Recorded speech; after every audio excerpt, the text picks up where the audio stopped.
Hi అండి, అందరూ ఎలా ఉన్నారు? నేనైతే చాలా బాగున్నాను. ఈరోజు వీడియోలో అయితే టమాటో రైస్ చూపించాలి అనుకుంటున్నానండి. ఇది అందరూ చేసినట్టు కాదు, నాకు వచ్చినట్టు నేను చేసేసుకుంటున్నాను.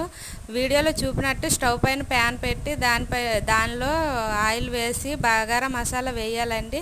అవి ఫ్రై అయ్యాక ఉల్లిపాయలు పచ్చిమిరపకాయలు వేసి అవి ఫ్రై అయ్యాక టమాటో ప్యూరీని వేసి ఉప్పు కారం పసుపు ధనియాల పొడి వేసి నూనె పైకి తేలేంత వరకు ఫ్రై చేయాలి. ఆ తర్వాత రైస్ని వేసి కొంచెంగా కరివేపాకు కొత్తిమీర ఉంటే వేసుకోండి. మా ఇంట్లో కొత్తిమీర లేదు, కరివేపాకే ఉంది, అందుకని దాన్ని వేసుకున్నాను. ఇలా వీడియోలో చూపినట్టు అంతా బాగా ఫ్రై అయ్యి కలిపేసి కొంచెం సేపు మూత పెడితే ఫ్లేవర్ అంతా అన్నానికి పట్టేస్తుంది. ఇది నాకు వచ్చినట్టు నేను చేస్తున్నాను. మీకు ఏ విధంగా వచ్చో కామెంట్ చేయండి.